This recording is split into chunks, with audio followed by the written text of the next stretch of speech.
Sit, sit, sit. Good Lord. When you hear important music like that, you sort of get the feeling something important is about to happen. Well, it is. Look at them all. We have with us for our global economic debate, oh, you can see the names on the top. You don't need me to go through. Mark Carney, you can see his title there as well. You're in Special Envoy for Climate Action. Also, of course, a minor matter. He was governor of the Bank of England and the Bank of Canada. Not that he will have any views for us today on the Bank of England's latest shenanigans. We think. The managing director of the IMF, who has been brutally honest through the World Economic Outlook, saying the worst is yet to come. Which begs the question, how much bad will it get? The Minister from Finance from Nigeria, Minister, welcome. We will be asking you, are you going to restructure your debts? Ah, wait a minute, she hasn't answered yet.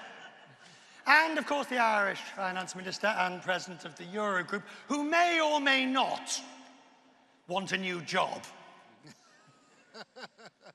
He's not saying, and I doubt that he will, but if he does, he'll say it here first. And finally, of course, Mohamed El-Erian. Well, it wouldn't be an economic debate without Mr. El-Erian. Ladies and gentlemen, this is our panel. Managing Director. This morning we got the numbers from the United States on inflation. The reality is the worst scenario has come to pass. Inflation is now entrenched.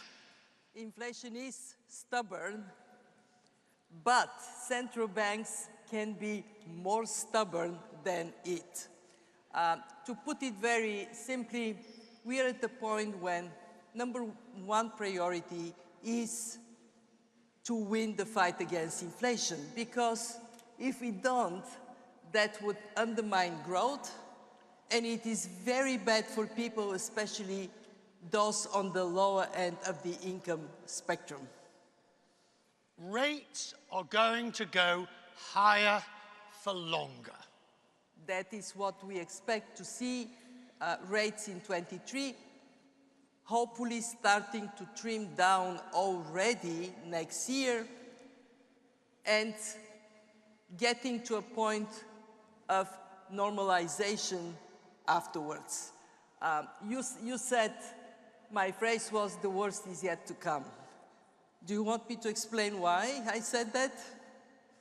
Do you want me to explain why I said that? Because rates have been going up, but they're yet to bite. They are still going up some more, and the impact of higher rates we start feeling with some lag. So we're looking towards next year. Paschal, Minister, if rates are going higher, how does the Eurogroup respond? The Eurogroup will respond by having the right shared budgetary approach to the change in interest rates that the ECB will deem necessary. There will be a number of different elements to that. The first one is that we will have to get the scale of our budgetary intervention appropriate in our efforts to support households, investment to support businesses, and also in our efforts to move to a lower carbon and safer future. So this means targeted relief? It does mean targeted, but of course we're in a world where the exact design of what a targeted relief looks like is extremely hard to deliver. Because as the Managing Director and the IMF have acknowledged, we're now facing very broad economic shocks with very serious social consequences. And as finance ministers were bringing measures in difficulty, we did bring in broad measures. But what we now need to do, and the euro area is now doing this, is we need to get the level and the scale of those broad measures better calibrated in the time ahead. And then we need to ensure that new measures that are being brought in, particularly for businesses and vulnerable households, are more targeted and capped in value. Are you expecting a recession? We've always acknowledged that a recession is a risk. To be in front of an audience like this, in a building like this, in this institution, and to pretend otherwise simply would not be credible. However, if we look at the forecasts that we have for the euro area at the moment, for both this year and next year, they're currently pointing to a low level of growth as opposed to a recession. Now, of course, we acknowledge that could change, but it leads back to the first question you put to me then, which is having a level of budgetary policy in place that's integrated with monetary policy and we can make a difference to supporting income and in particular employment, which is still at a record level within the euro area.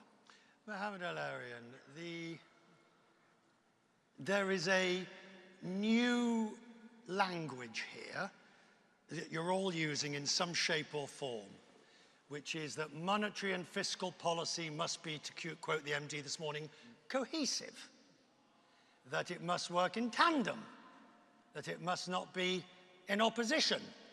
In other words, it must not be the UK. Do you agree? So I agree that monetary and fiscal policy need to work together, not just at the domestic level, but also globally. That we have a situation now where each country is self-insuring against bad outcomes, and the overall result is suboptimal. But there's a big issue here, is that unfortunately, policymakers have amplified volatility rather than manage the volatility. We've seen this in the UK. The last bout of volatility is all from the policymakers. And that is serious because we're not going through just one transition that we've talked about so far, which is the central bank transition. We're going through a different characterization of the global economy, from insufficient aggregate demand to insufficient aggregate supply, and a different way of market functioning. So policy making cannot amplify these challenges, but has to facilitate them. Can I just pick up on what Mohamed just said, which is very important to have the right narrative about why we're having these more persistent inflationary pressures. And it starts with a series of supply shocks, some of which are very short-term, COVID-related, others are which are more fundamental. The relative prioritization, again, something you mentioned, of resilience over efficiency. That's a series of insurance payments for health, for defense, resilience within financial institutions, resilience within supply chains, which adds costs. And all of those lead to more persistent inflationary pressures, which is one of the reasons why it's higher for longer, as your words. I would make maybe perhaps a little more emphasis on the longer and the duration of a level of rates as opposed to a specific peak. Stay with you for the second, and then we'll come to the Nigerian minister. On this question of the UK, recognising that you're a former head of the governor of the Bank of England, I saw your comments about how it puts institutional risk, or how it weakens the institutions involved. But at the end of the day, this was a policy. Do you say this was a policy error? Well, I think there's a few quick lessons from the UK experience. Don't do it. Well, the first is that all of us are operating in a different risk environment, and mistakes will be punished. And that's true for any country. So that's first thing. The second is, yes, in that environment, institutions matter. The transparency, the guidelines, the restrictions that come with institutions help guide both monetary and fiscal policy, so they matter. Thirdly, the numbers need to add up, and that goes back to the second point and the first point. And then the next point is that because we're in a world where we've had a series of supply hits and we'll have more, you need a cohesive growth strategy. A growth strategy has to be comprehensive, and not just because I'm in the presence of the managing director in this group, it has to be inclusive. Look, we've been through the financial crisis. We went through COVID. We're going through a series of shocks. Now inflation. All these shocks hit the least well off the hardest, and so a credible growth strategy is an inclusive growth strategy. It's not just an issue of fairness, it's actually an issue of credibility. Right, we'll come back to the UK in a moment. I want to turn to Nigeria and the Honourable Minister. Minister, just listening to what the former governor was saying, that decisions, that the markets, the financial world will punish. Will punish. Thank you, your words. Is Nigeria about to be punished for its high debt level, do you think, that will require you to restructure it? Well, we're actually feeling the pressures. The market cost is too high for us, so we cannot even explore the markets in the near future. And also because inflation is going up and is going to stay up for longer, our debt service obligations in foreign currency are increasing.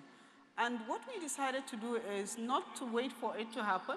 We have to start looking at how do we better manage our liabilities. For example, our domestic liabilities, we've been able to shift our loans from short tenors to medium and longer term tenors. We have to do the same thing for our international borrowings as well, bilateral loans and even some of the concessional loans, that the periods could be stretched, should be stretched to give us more fiscal room. While we are working to increase revenue, to improve on our revenue to debt service, we still need to be able to renegotiate and stretch out our repayment obligations to provide us with fiscal room.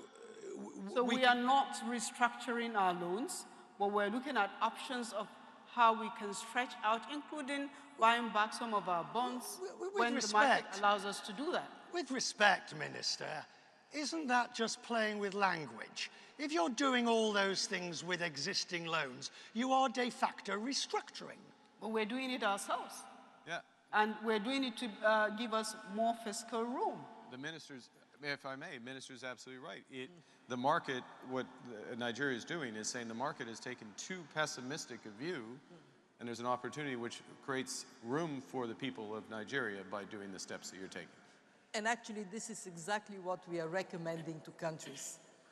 When you see dark clouds on the debt horizon, don't wait. Look at ways in which you can extend maturities.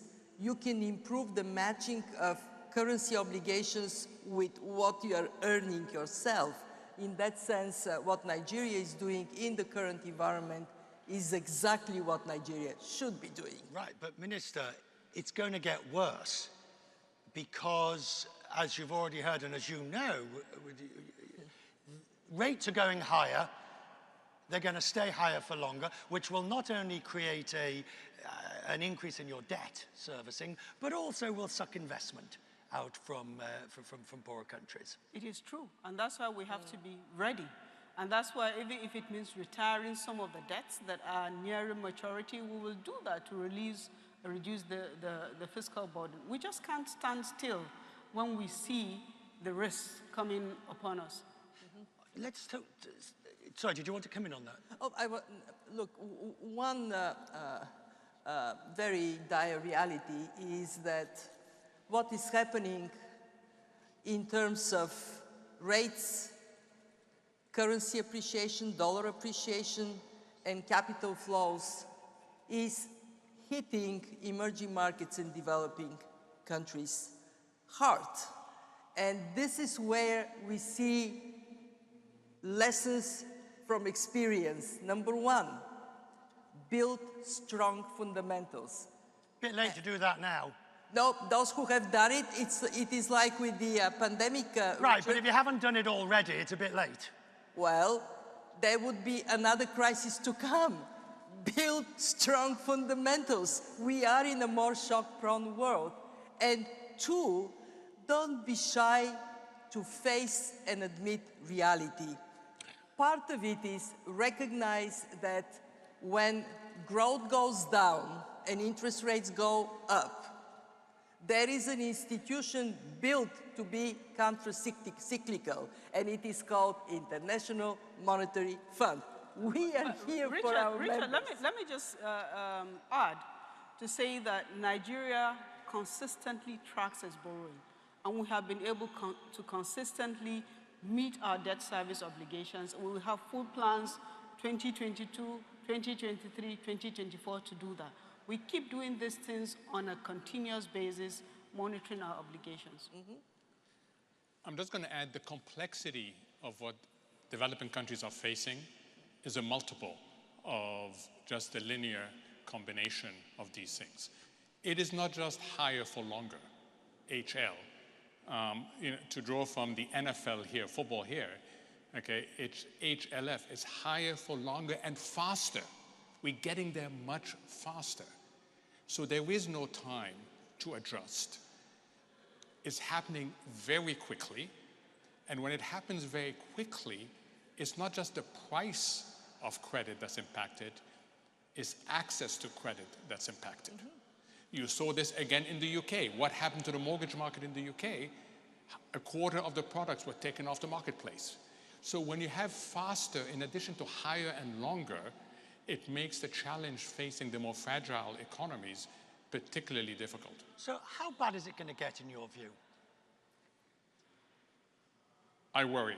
I seriously worry. I think that we have limited policy space at the domestic level. If you make a mistake, and the UK did make a mistake, the reaction is such that it's very difficult to go back to where you started from. So it's a multiple equilibria where things get worse.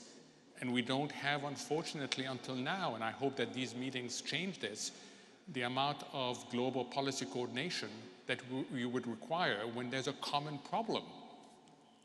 So let's talk on that global policy coordination. The governor of the Bank of France, in a speech yesterday at Columbia, basically talked about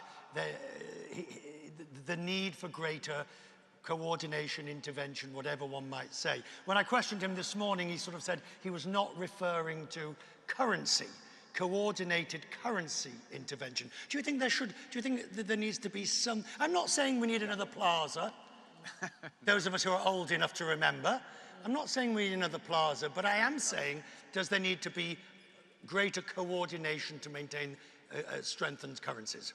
To be absolutely clear, there will not be a new Plaza Accord or whatever version of that is in place. The world has moved on from that.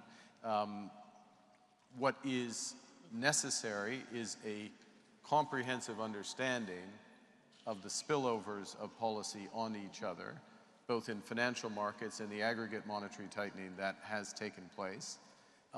In addition, coordination and cooperation on the real side of the economy in terms of trade and nearshoring we can talk about. And absolutely, I want to make a marker here, around climate policy and the one area that can drive positive spillovers across. Now, we'll come back to that, I know, but we have to, and this is an issue. You chastised, I think is the right word, the managing director in her own house about saying get ready. Never. Get ready and prepare and do things today. And this is the ultimate area where we can do things today and move forward and actually drive growth along. Yeah, I think the governor of the Bank of France, though, was also referring to the coordination opportunities that are still there within blocs such as the euro area, and there are so many. I mean, we've had much discussion here about the need to coordinate where we are between fiscal and monetary policy. But within the euro area, and the great project the European Union is still working on, is the greater efforts that we have to coordinate energy policy. And if I look at the progress that we have made in 2022, for example, a shared approach to trying to reduce consumption of energy, the work that has been done to build up common gas reserves, it is how we can build on that work throughout this year and in 2023 that is the further needed coordination opportunity for the European Union that in turn will make our task of coordinating other economic policies a little bit easier. And I have to say, I don't accept the argument as well that it's ever too late not to build up fundamentals. I don't accept that. Even in a crisis situation, even when we're facing great challenges, which we are, how we respond back to them and how we can frame a common response. I didn't say it was never a good thing to do. I just simply said it was too late. If you're hoping, that your fundamentals are strong enough now, you had 2 or 3 years when the previous MDs said, fix the roof while before just to deal with that in the European setting, and just to make that point before we go on. We are totally ganging on your region. If you look at where we are within the European setting, look at the work that has been done. Look at something like the Recovery Fund. Look at the work that has happened in dealing with COVID. Look at instruments like Next Generation EU, repower EU. You know, just the fact that this work is still relatively recent, and some of it's only a year old, some of it's still only in the process of being rolled out, is the kind of fundamentals that great efforts have been made to strengthen in just even over just the last number of months and years. Richard, Christine Lagarde said, when the sun is shining, fix the roof. We know as human beings that the probability of fixing the roof when the sun is shining is not that high. But when it is raining, what do? We fix the roof. I'm more optimistic than you are. First, I do believe that we have done really a tremendous job in putting a floor under the world economy in 2020, 2021, during COVID. What is different today is that the task for policymakers is much harder. In 2020, we had to make so that businesses function and people function with the economy in a standstill. What do policymakers do? Monetary policy easing, fiscal policy easing. Now, monetary policy is tightening. Fiscal policy still has to support the most vulnerable people with very little space. In other words, we are in this building, we are at these meetings, we are wrestling with a tougher problem, but wrestle we must, and we would come up with better understanding what we can do. Taking that... So tell people here, it is tough, but we can deal with these difficulties. Do you think enough politicians... Yes. Lost the room.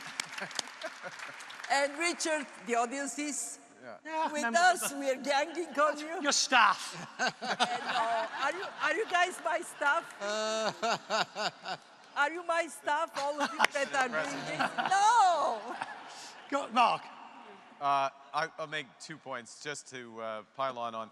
Look, one of the issues about not having one foot on the gas and one foot on the brake in terms of monetary and fiscal policy. Oh, we're back to the UK. Yeah. Well, we're back. No, we're back to everybody. Part of that leans in the same direction of what the managing director was just saying in terms of building fiscal resilience. Second point, area for coordination and cooperation.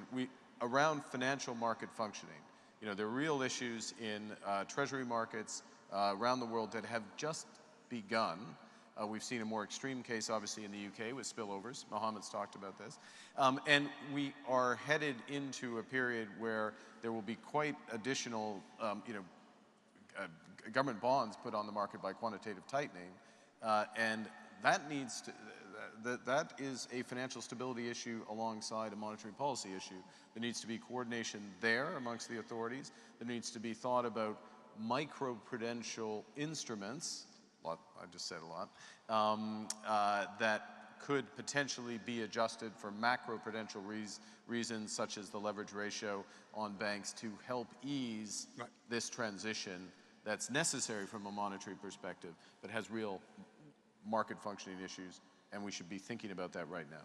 If I may, still talking about coordination, I do think while we're talking about more coordination between monetary and fiscal authorities, but there also has to be more coordination within blocks, within regions. For example, in Africa, we have the opportunity of the Africa Continental Free Trade Area. We need to strengthen our partnership so that trade grows within our region, because what it is now is countries are acting more like protecting their territory rather than reaching out and trading. What's the single biggest obstacle? Because as long as I can remember, in any different area, I've been hearing about people, there needs to be greater, particularly Africa, greater trade cooperation and fair trade. What's the biggest single obstacle? Well, the biggest obstacle is every country wants to protect its businesses. So how do you prevent, how do you solve it? Whereas it is in reaching out, in opening up, that we actually have the opportunity. Otherwise, we're still individual markets, whereas Africa is a large market that compete with other markets in the world. So coordination has to be also strengthened within blocks to be able to take the best advantage. We can improve our fiscals by increasing our trade. Minister, the measures taken by the ECB to protect, or at least to strengthen, the southern European countries' bonds in the event of a crisis, another debt crisis as such, are you sure that they're sufficient, or will there need to be more? I'm very confident about the ability of the euro area and the euro to be absolutely resilient in any of the circumstances that we're discussing. And it's not just because of the work that the ECB has done, it's also because of how we have strengthened all of the other pillars of the euro. If you look at where we are now versus where we were in the global financial crisis, the regulation of the banks, of our financial sector is so much stronger. If you look at the average deficit within the euro area, it is at a level that is higher than it was pre-COVID, but is still far lower than many would have expected. And if I look at things such as the deployment of the recovery fund from COVID, a common economic tool, funded via common debt, unthinkable a decade ago, now happening. And it does lead me back to concurring with a point that the managing director has made that led to more than just her staff applauding her for. I think there's a really big difference between acknowledging uncertainty and fear and being overwhelmed by it. There's a very big difference, because the message that is coming out of these really important meetings, and incidentally, it's great to be here again, it's great to be here in person and see everybody again, is a very nuanced and clear policy direction regarding what we can do to mitigate these risks and to try to navigate our way through them. And whether it be coordination, whether it's what we need to do from an energy point of view, or it's about the need to be more conscious to our responsibilities to developing economies, the messages are being given here regarding what we need to do. So acknowledging these risks is not the same thing as saying we are powerless in front of them, and we will act to manage them. And if we act together, Yes. we can win. Absolutely. If countries or regional blocs work alone without working with everybody else, strengthening our partnership, then the likelihood of winning is reduced. But if we act together, we can actually overcome. I don't know why you're so, I don't know why, and we'll come to climate. I don't know why you're so optimistic on this point about acting together. COVID showed us that everybody will talk a good talk and not do anything about it. Africa's vaccination rate is still low because vaccines, where the developed world has got more vaccine than it knows what to do with, could vax everybody several times over. But what happened is Africa came together, being able to, as a bloc, acquire their own vaccines, being able now, as a bloc, begin to set up manufacturing facilities. So it's a positive outcome at the end of the day. So why can't they do it with trade? We are already working under the FCFTA to conquer that as well. I want to turn to climate. Richard, can I go back a minute? Because I think what the minister said is really important. I completely share your optimism that this is not 2012. We're not going to worry about the fragmentation of the Eurozone. I don't know whether Mark would agree with me, I share the optimism that the banking system in most countries is robust and will be able to navigate this. However, that is not where the issues are. So go back to your house. While we are fixing the roof in the middle of a storm, water is coming through. And the water is impacting two things that we should worry about. One is growth models.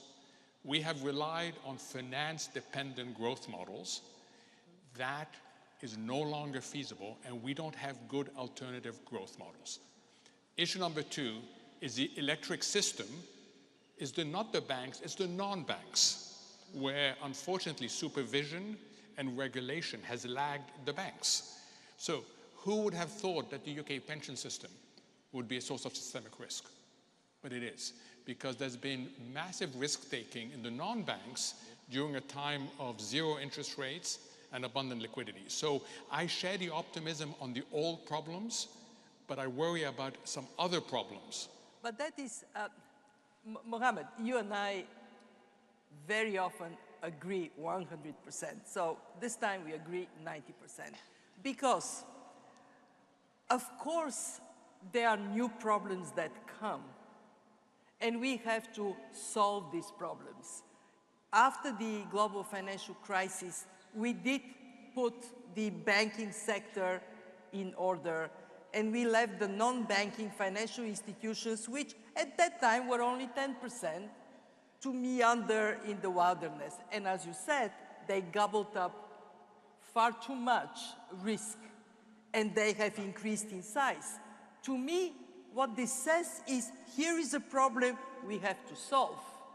And I think it becomes much more visible today, and the probability of solving it is much higher. Actually, that was a topic of discussion at the G20 exactly for that reason. So my plea for all of us is to identify rationally problems and then muster the will to solve them, because Which is more difficult?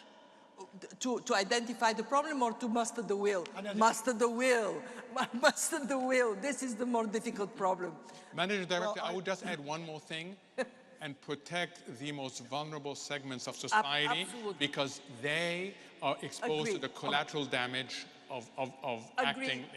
This is the 100%, Mohamed. 100% agree. I want to turn on this, muster the will, because let's talk about climate for a few minutes, because I can hear the answer, you know, it's not an either or at the moment. You've still got to do climate relief, you've still got to do energy transition, et cetera, but does it have to take a back seat to what we're dealing with, particularly, of course, bearing in mind Ukraine and the war in Ukraine?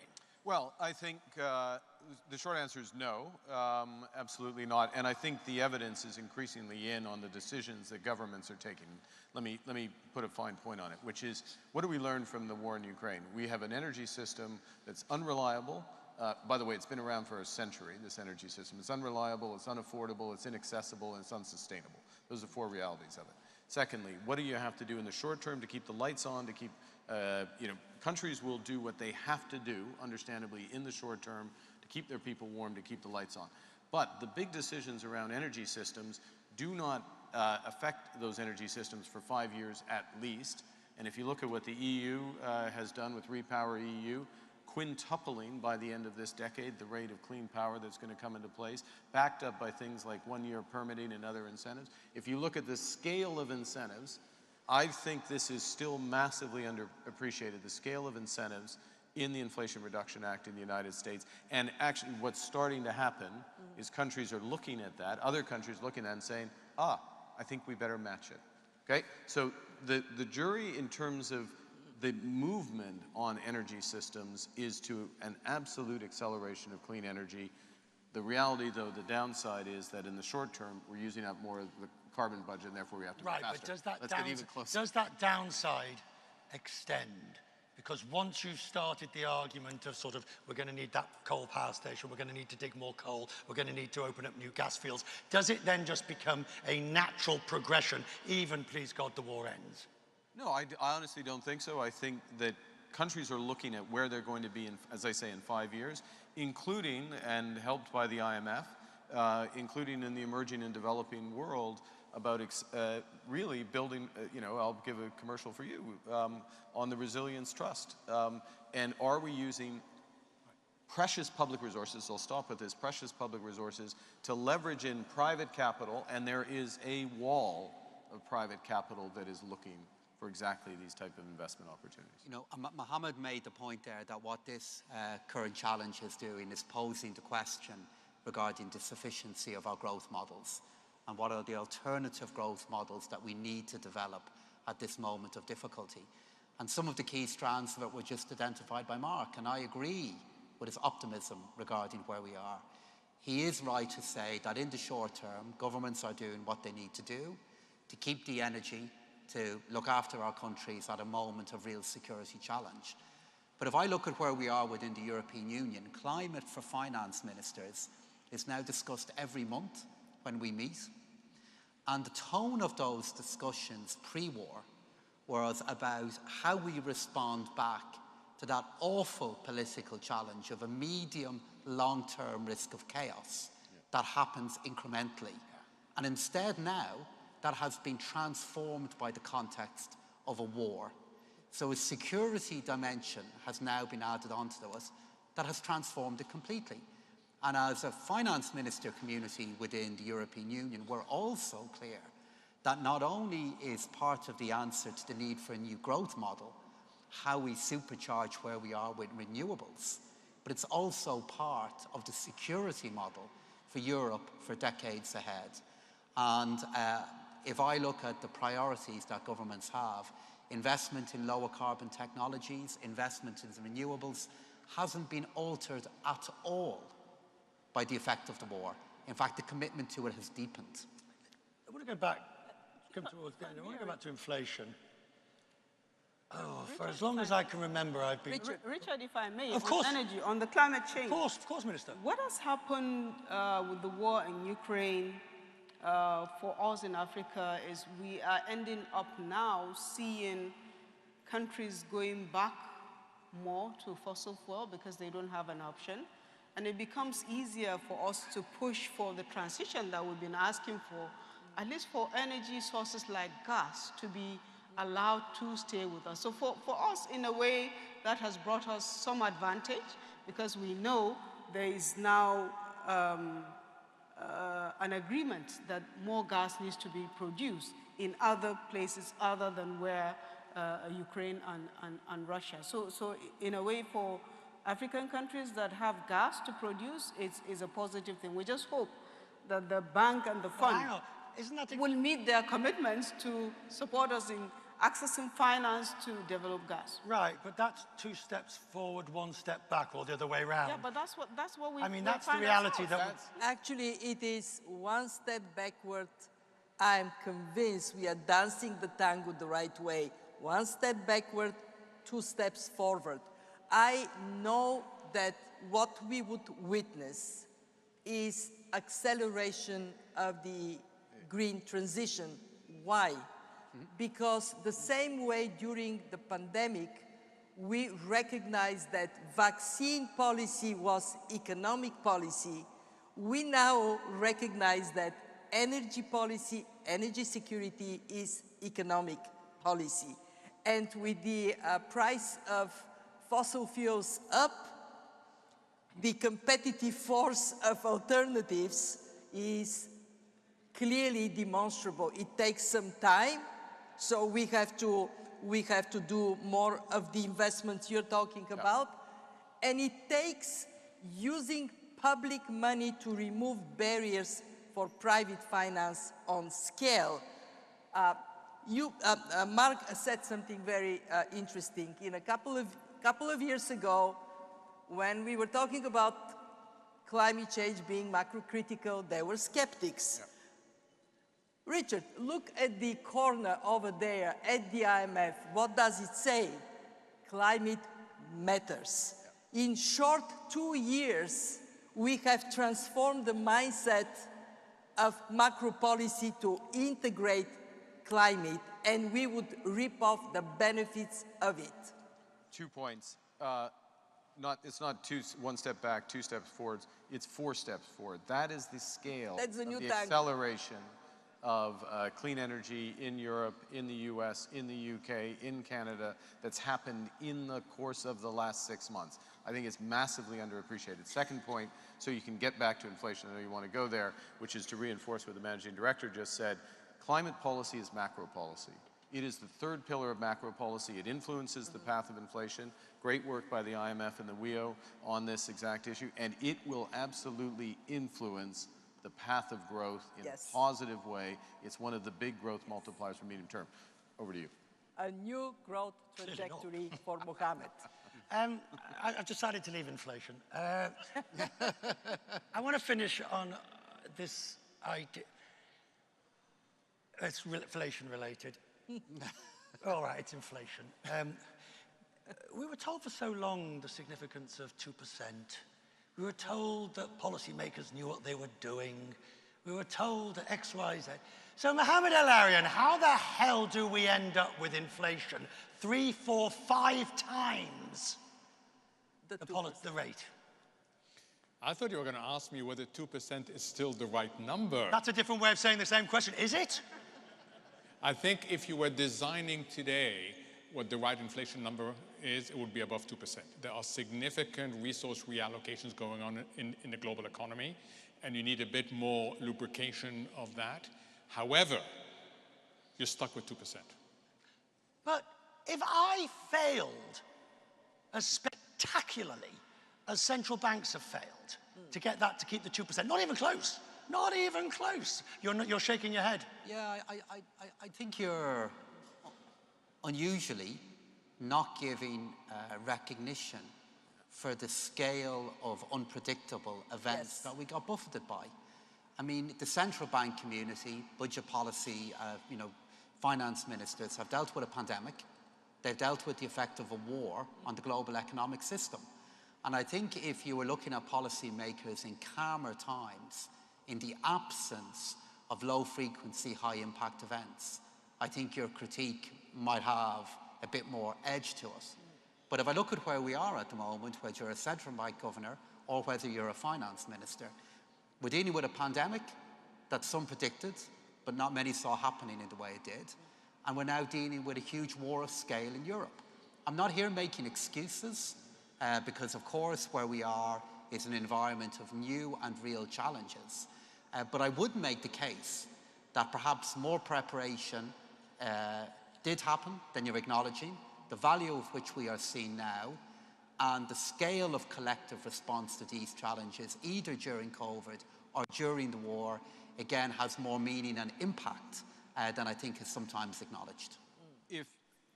I'll answer your what happened question this way. If we were in this room, the last time we were in this room and for the decade before that, much of the discussion would effectively be about interest rates being at rock bottom, inflation being below target, deficient demand.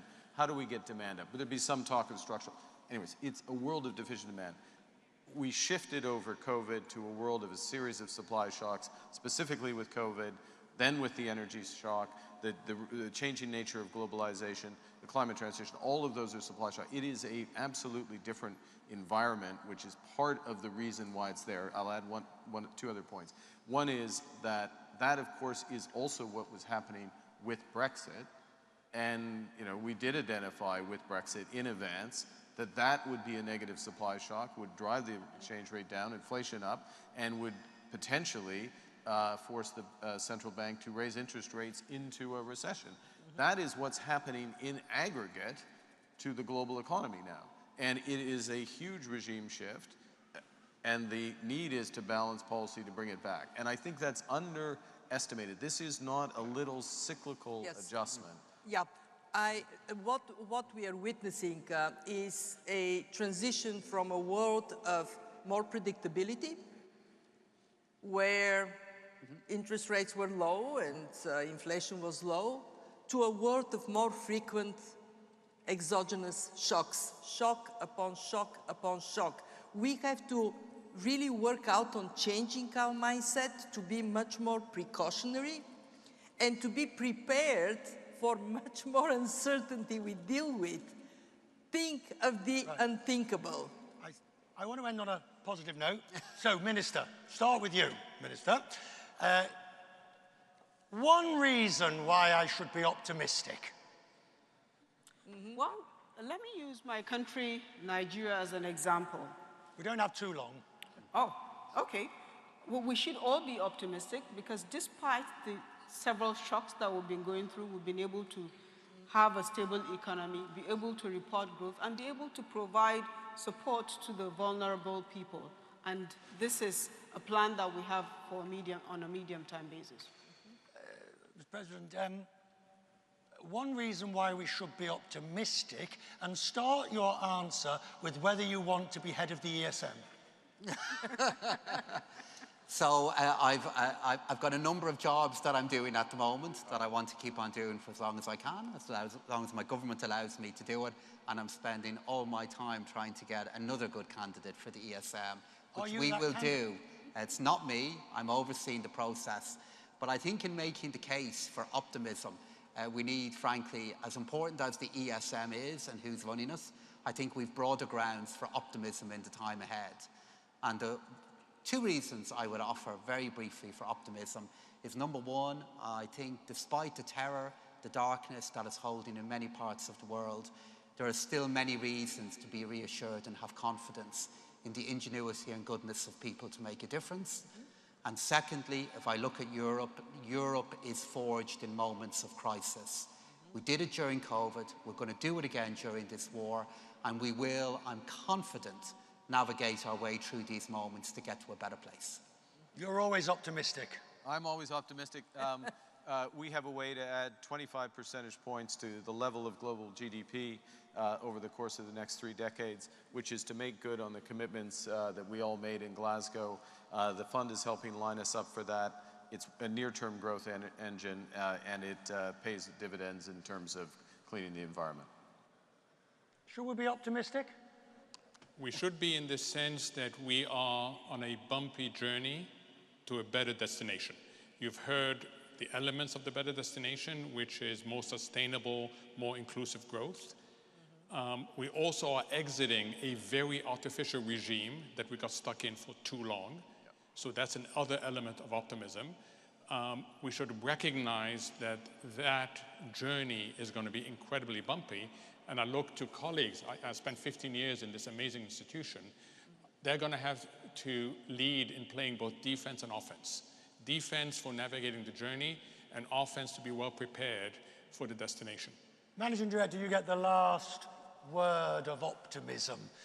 And I'm notoriously an optimist.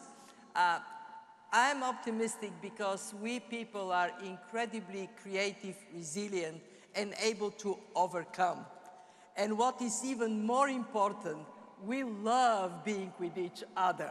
So I think we get energy from the fact that we have our families, our friends, and that gives us tremendous strength. And I want to finish with a big round of applause for the fact that after 3 years of COVID, we are back in this place and we are together.